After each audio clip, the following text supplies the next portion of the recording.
Hello, welcome to my channel. તો આજે આપણે ભરેલા મરચાંના ભજીયા બનાવીશું।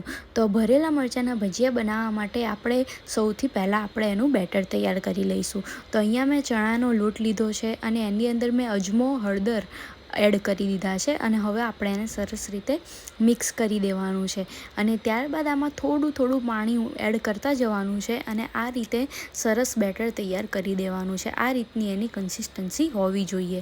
હવે ત્યારબાદ આમાં મેં થોડા ધાણા પણ એડ કરી દીધા છે। આપણે આની અંદર મીઠું અને ખારો પણ એડ કરી દઈશું।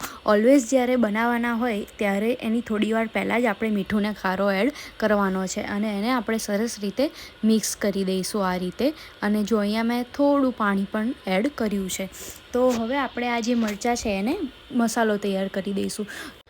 તો હવે આપણે મસાલો રેડી કરી દઈશું। તો એના માટે અહીંયા મેં 3 થી 4 ચમચી જેટલો ધાણા જીરું પાવડર લીધો છે, 1 ચમચી જેટલી મેં હળદર લીધી છે, 1 ચમચી જેટલું મેં લાલ મરચું પાવડર લીધો છે અને અહીંયા મેં 3 થી 4 ચમચી જેટલી ખાંડ લીધી છે અને થોડું મેં અહીંયા મીઠું એડ કર્યું છે। હવે આપણે આને સરસ રીતે મિક્સ કરી દેવાનું છે। તો આ રીતે એને આપણે સરસ રીતે મિક્સ કરી દેવાનો છે અને પછી આપણે આ મસાલાને મરચાંની અંદર ભરી દેવાનું છે। તો આ રીતે મેં મરચાંને વચ્ચેથી આ રીતે કટ કરીને રાખ્યા હતા અને હવે આપણે એની અંદર મસાલો ભરશું અને આ મરચાંમાં જે બિયા હોય વ્હાઈટ કલરના એ પણ આપણે કાઢી લેવાના છે અને કટ કરીએ ત્યારે અને પછી આ રીતે આપણે એની અંદર મસાલો ભરી દેવાનો છે। તો આ રીતે મેં બધા જ મરચાં ભરી લીધા છે।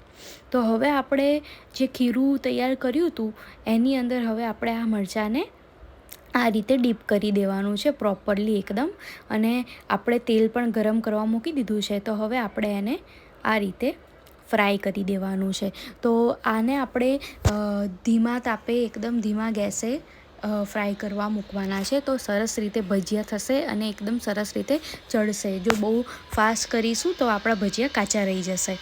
તો આ રીતે મેં બધા જ મરચાં ધીમે ધીમે મૂકી દીધા છે। તો આને એકદમ આપણે ધીમે ધીમે હળવા હાથે પલટાવવાના છે અને થવા દેવાના છે। તો તમે જુઓ છો આપણા મરચાં એકદમ સરસ રીતે રેડી છે। તો આ રીતે તમે પણ ટ્રાય કરજો। તો સરસ તમારે એકદમ મસ્ત ભજીયા બનીને રેડી થશે।